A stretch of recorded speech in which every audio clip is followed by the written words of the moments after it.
In 1955, Richard Nixon was serving as vice president to then-President Dwight Eisenhower. It would be another 5 years before Nixon himself was a Republican nominee, and a whole 13 years before he'd finally win a presidential election. But 1955 nearly saw Nixon thrust into the role early on, as in September of that year, Eisenhower would suffer a heart attack, which put him out of commission for 6 weeks, during which time Nixon had largely assumed the presidential duties.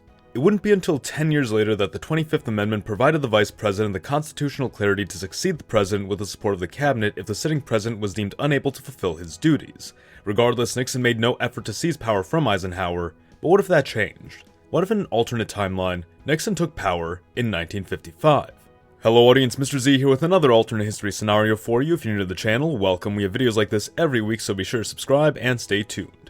Before we go any further, I'd like to take a moment to thank everyone who's donated to us on Patreon, Utreon, and right here on YouTube through channel memberships. Your donations really go a long way to keeping this channel going, and by donating to us across any of these platforms, you'll get access to some great perks including physical merch, a custom designed flag wallpaper, and access to an exclusive members-only Discord server where you can enter your scenarios for a chance to have them made into full videos. You can follow the pop-up on screen here, go to the comments section or description to visit any of these pages and support our channel, and of course you can do so by clicking the join button right below this video. If you can't donate anything, consider subscribing and sharing this video to help the channel out. Now, back to the video. Eisenhower's health was in serious question, as many believed his heart attack to be life-threatening. The Constitution did outline a provision that in case of the removal of the president from office or of his death, resignation, or inability to discharge the powers and duties of said office, the same shall devolve to the vice president. However, the ambiguity of whether or not this meant the vice president could become president left out as to the precise conditions and circumstances, the only widely accepted condition being that if the president were to die, the only logical successor would be the vice president, a position that became known as the Tyler precedent. Nixon assuming the title of president while Eisenhower was still alive and in uncertain condition would have been unprecedented but perfectly possible. For the sake of the scenario, let's suppose that despite Nixon's hesitation to do so in our timeline and the possibility for resistance from other cabinet members or from the other branches of government, Nixon assumes the position of president in 1955, rocketing him to the office nearly 14 years ahead of time. The major effects of this timeline are less what Nixon would do, but rather what wouldn't happen.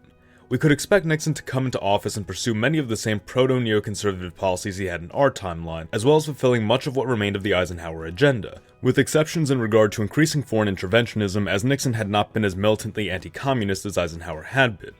Use of government power would be another exception, as Nixon had been a believer in the limiting of federal power so that state power could reign supreme. This would also affect New Deal programs, as Nixon had supported a reducing of government spending over the expansion of social services.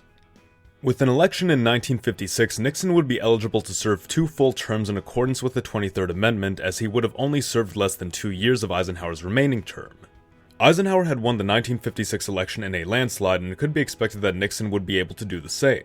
Major deviations from Eisenhower's second term would likely include never issuing Executive Order 10730, which federalized the National Guard to integrate Little Rock Central High School, as despite Nixon being in favor of civil rights and supporting Eisenhower's decision after the fact, he may have interpreted this particular action as an overstepping of federal power if he was forced to make the decision himself, leaving the issue for the state of Arkansas to resolve.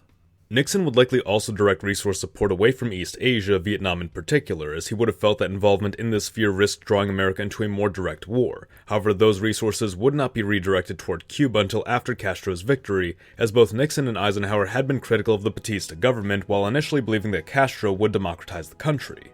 In our timeline, Eisenhower would leave office before seeing through his plans to remove Castro from power, leaving these plans to be picked up and fumbled by the subsequent Kennedy administration. But this time, things are different. The 1960 election between Nixon and Kennedy had been incredibly close, with states like Illinois going to Kennedy by a fraction of a percentage point. However, with Nixon carrying behind him the prestige of an incumbent presidency, this may prove sufficient enough to put him over the top and defeat Kennedy in 1960.